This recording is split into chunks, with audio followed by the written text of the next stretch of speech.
이승만 TV 시청자 여러분 안녕하십니까? 오랜만에 이영훈의 역사 비평 시간을 갖도록 하겠습니다. 오늘은 연설을 넘어 교육으로 윤석열 대통령에 붙인다라는 제목으로 간단하게 소개를 말씀드리겠습니다.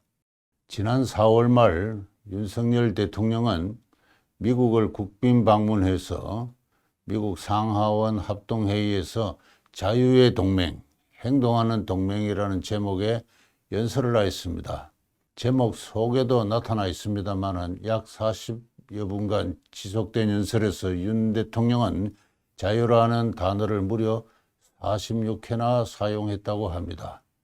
윤 대통령의 연설은 그야말로 자유 이념의 연설이었습니다. 대통령은 먼저 미국을 자유 속에 잉태된 나라, 인간은 모두 평등하게 창조되었다는 신념에 의해 세워진 나라라고 정의하였습니다. 그 미국이 지난 20세기에 걸쳐 인류의 자유를 위협하는 전체주의와 공산주의의 도전에 맞서서 인류의 자유를 수호하는 데 적지 않은 희생을 치렀으며 2차 대전 이후 자유무역 질서를 구축하는 글로벌 리더십을 발휘함으로써 세계 곳곳에서 평화와 번영을 일구었다고 칭송을 했습니다. 윤 대통령은 오늘날 대한민국이 누리는 자유와 평화도 지난 20세기에 걸쳐 미국이 구축한 세계 질서 속의 일임을 지적하였습니다.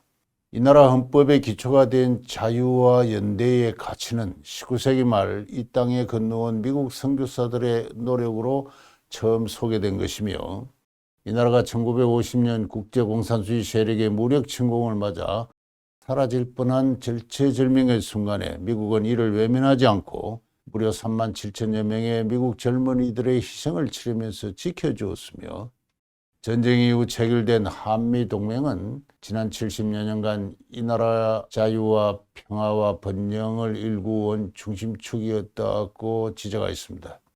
연후에 윤 대통령은 앞으로도 이 나라는 자유와 연대의 한미동맹의 바탕을 두어 세계 자유의 나침판으로 역할을 하겠다고 다짐하였습니다. 그는 우리의 북한 동포가 코로나19 방역 지침을 어겼다는 이유만으로 무자비하게 총살당하거나 한국의 영화나 드라마를 시청하고 유포했다고 공개 처형을 당하는 등 이루 말할 수 없는 참혹한 인권 상황에 처한 현실을 비판하면서 우리에게는 북한 대응 동포에게 자유를 전달해야 될 게을리할 수 없는 의무가 있다라고 선언하였습니다.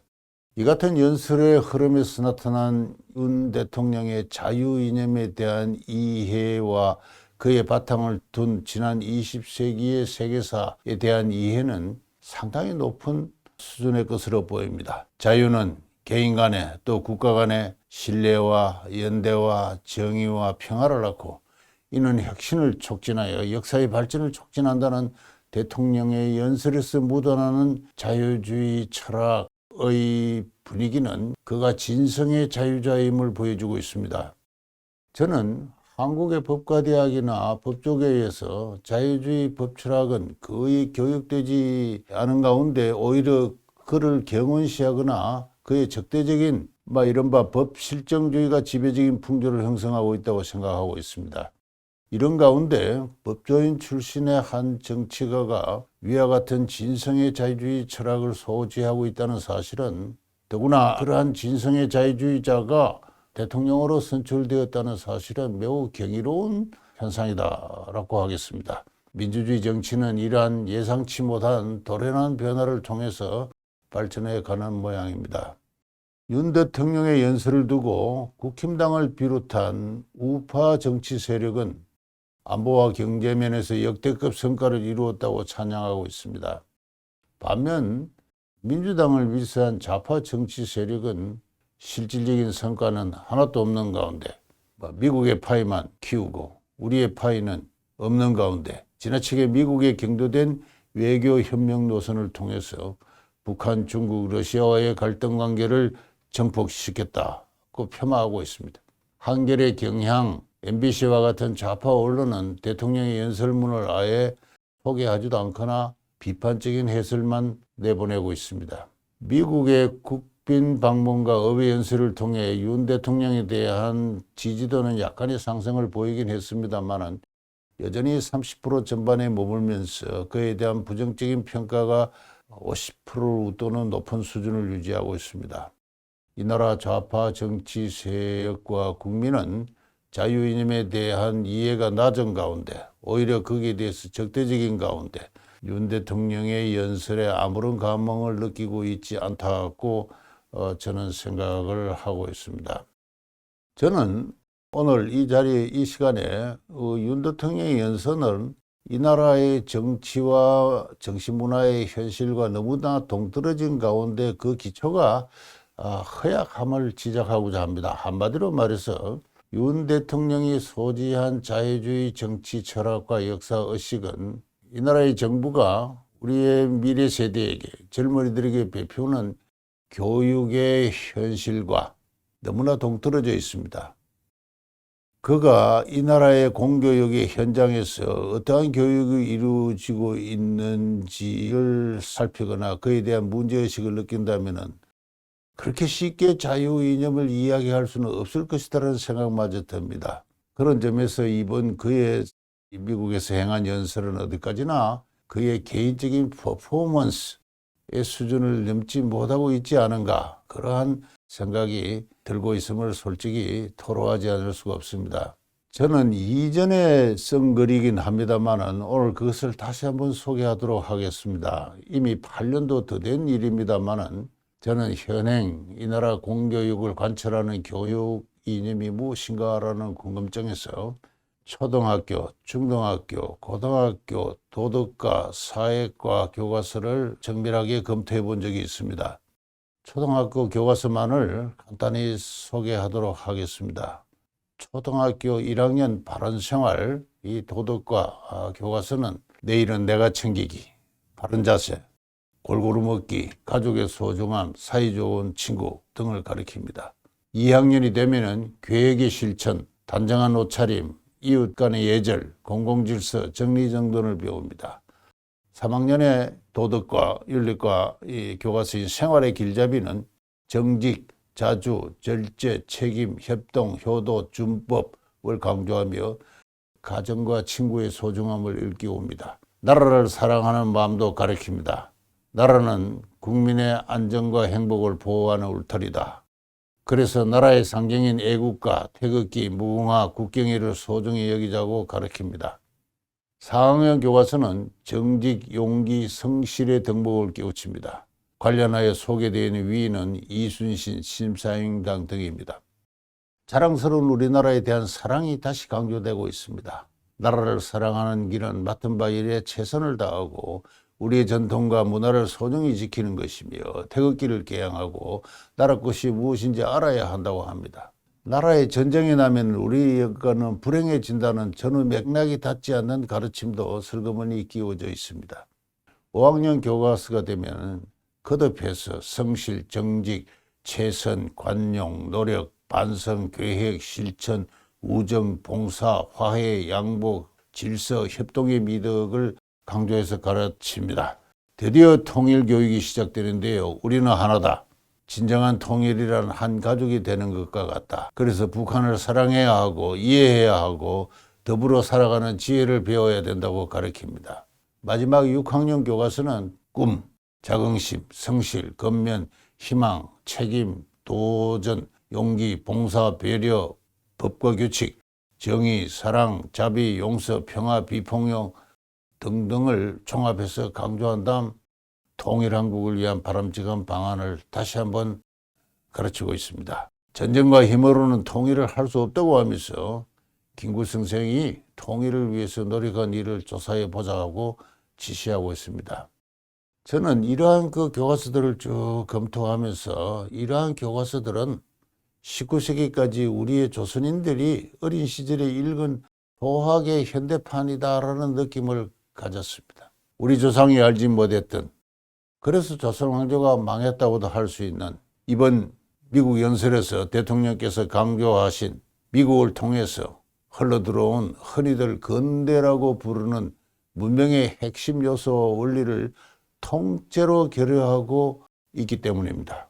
개인의 자유와 독립, 그러한 이념과 역사에 기초한 정치적 통합으로서 근대국가, 그 이념과 역사성은 교과서 어디에도 그림자조차 보이지도 않습니다. 교과서 앞뒷장에 무미건조하게 실린 국기에 대한 맹세가 있습니다. 거기에 자유라는 글자가 보입니다. 그런데 그 위에 교과서 어디에도 자유를 가리키는 장과 절, 심지어는 문장이 없습니다. 자유는 자유롭게 생각해보자, 행동하자 등의 부사로서만 존재하고 있습니다. 하나의 이념적 정체로서 자유는 교과서가 가르치고 있지 않습니다. 심지어는 대한민국이라는 이 나라의 국호조차 그 네 글자도 보이지 않습니다. 이 나라의 그 기초 이념이 무엇인지, 언제 어떻게 세워졌는지 최소한의 설명조차 없는 가운데 그저 애국가, 태극기, 무궁화, 이순신 등과 같은 상징과 위인의 자취로만 이어지는 전통과 문화의 애착으로만 감각되는 그러한 수준에 머무르고 있습니다. 이 나라는 전쟁을 벌여서 우리 모두를 불행하게 해서 안 된다는 도덕적 실체로서 제한되고 있는 가운데 북한을 이해하고 사랑해야 하는 동포의 대상으로 교육되고 있습니다. 이번 윤 대통령의 연설에서 강조한 북한 동포의 더할 나위 없이 참혹한 인권의 현실에 대해서는 아예 한마디 언급조차 없습니다. 그러한 인권 현실을 오히려 용인한다고도 볼 수 있는 가족주의적 관점에서 북한 체제와 어떻게 공존할 수 있을 것인가가 공공연하게 교육되고 있는 실정입니다. 요컨대 자유와 독립의 이념, 사적 자치의 주체로서 개인, 그들의 정치적 통합으로서 근대국가가 배제된 순전한 민족 교육입니다. 근대 문명의 핵심 주체는 자유와 독립의 개인이며 그들의 평등한 정치적 결차로서 민주주의, 정치제도입니다. 그러니까 이 나라의 초등학교 교과서는 이른바 근대 내지 근대 문명을 완벽하게 계류하고 있습니다. 이것이 이 나라 정부가 우리의 미래 세대에게 가르치는 교과서의 내용입니다. 중고등학교의 사회과 윤리과 교과서가 어떠한지를 여기서 자세하게 소개하지는 않겠습니다. 역사과 교과서만 간단히 소개하면은 중학교 3년 과정에서는 고조선에서 출발하는 민족의 역사가 교육됩니다. 고등학교에 이르면은 교육 내용의 거의 절반 이상이 우리의 파란만장한 개항 이후에 일제시대에 걸치는 근현대사가 가르쳐지고 있습니다. 민족주의가 그 길라잡이 역할을 하고 있습니다.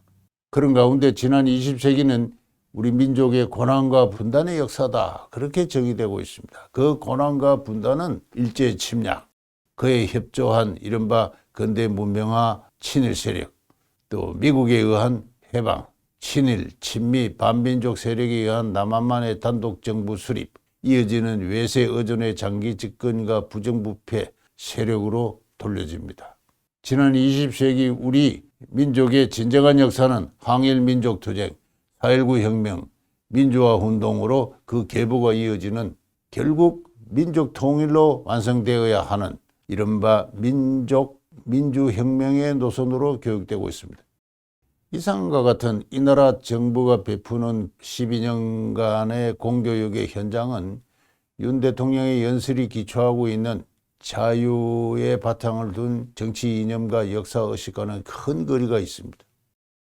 윤 대통령은 자유는 평화를 만들고 평화는 자유를 지켜주며 자유와 평화는 창의와 혁신의 원천이며 번영과 풍요를 만들어내며 공동체 구성원들의 자유가 공존하는 방식은 법의 지배며 법의 지배는 의회 민주주의에 의해 뒷받침됨을 강조했습니다.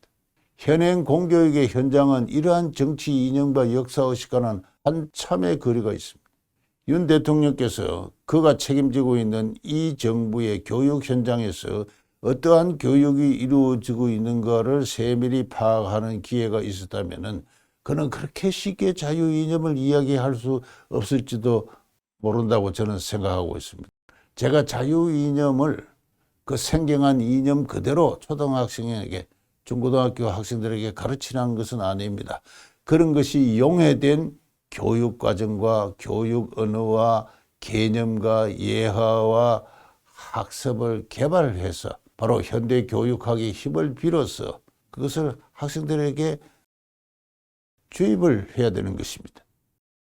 저는 이 나라 정치가 지금 당면하고 있는 앞으로도 그 전도가 불길하다는 예감을 띨칠 수밖에 없는 심각한 국민적 분열과 정치적 대립은 1987년 이른바 민주화 시대가 열리면서 보다 구체적으로 지적하면은 1997년 제7차 교육과정이 시행됨으로써 지난 30여 년간 진행되어 온 것입니다.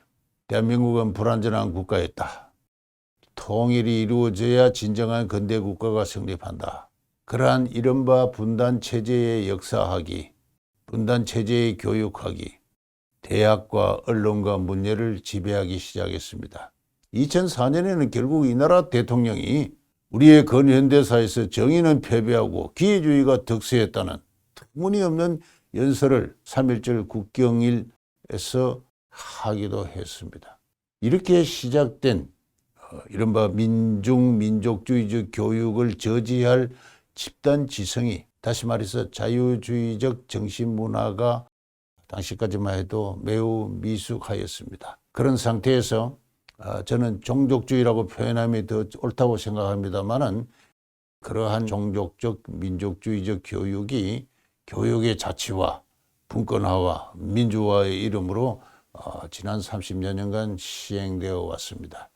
윤 대통령께서 미국에서 행한 연설은 이러한 공교육의 현실이 방치되고 있음을 고려한다면 어디까지나 개인적인 퍼포먼스에 그칠 수밖에 없을 것이다. 저는 그렇게 판단하고 있습니다. 윤 대통령의 자유 이념을 비우는 여전히 국민의 40%를 강하게 단합시키고 있는 종족주의적 역사의식을 그에 바탕한 이 나라의 교육 현실을 그냥 방치하고서는 이 나라 자유민주주의는 여전히 백척간두에 서 있다. 그렇게 진단할 수밖에 없습니다. 돌이켜보면 윤 대통령은 충분한 준비 없이 한국 정치의 격동의 과정에서 선출된 그의 정치적 포부를 실현 가능한 정책으로 입안하고 실행하고 점검할 수 있는 정치 세력의 보좌를 받아서 대통령에 당선되지는 않았습니다.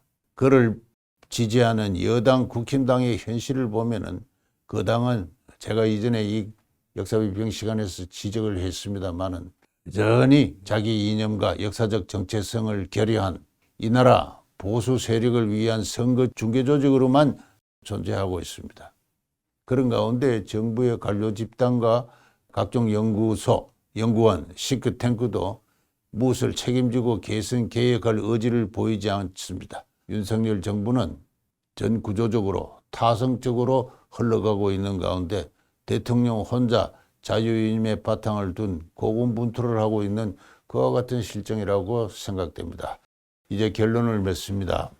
대통령은 이미 1년이 지났고 남은 4년간입니다만 할 수 있는 일이 그렇게 많지 않습니다. 그런 가운데 최우선으로 관심을 두고 점검해야 될 정책은 이 나라의 이념적 정체성을 확실히 하는 것인데 그 점이야말로 윤 대통령이 지어진 최대의 역사적 책무라고 저는 생각합니다. 그런 문제의식에서 저는 지난 1년간 대통령께서 거의 관심을 두지 않았다고 생각되는 교육 현장을 한번 되돌아보라고 권하고 싶습니다. 연후에 현행 제7차 교육과정을 대신해서, 정확하게 말해서 제7차 교육과정 수정을 대신해서 자유정치 이념과 역사의식의 바탕으로 새로운 제8차 교육과정을 이 나라 자유주의 교육, 문화, 사회, 정치 세력의 도움을 받아서 개발해서 착수해 주기를 간절히 권장합니다. 결론을 말하겠습니다. 윤 대통령의 자유 이념은 이제 연설을 넘어서 교육의 현장으로 구체화해야 됩니다. 연설을 넘어서 교육으로 부탁드리겠습니다. 오늘 이영훈의 역사비평 시간은 이거로 마치겠습니다. 경청해 주셔서 대단히 감사합니다.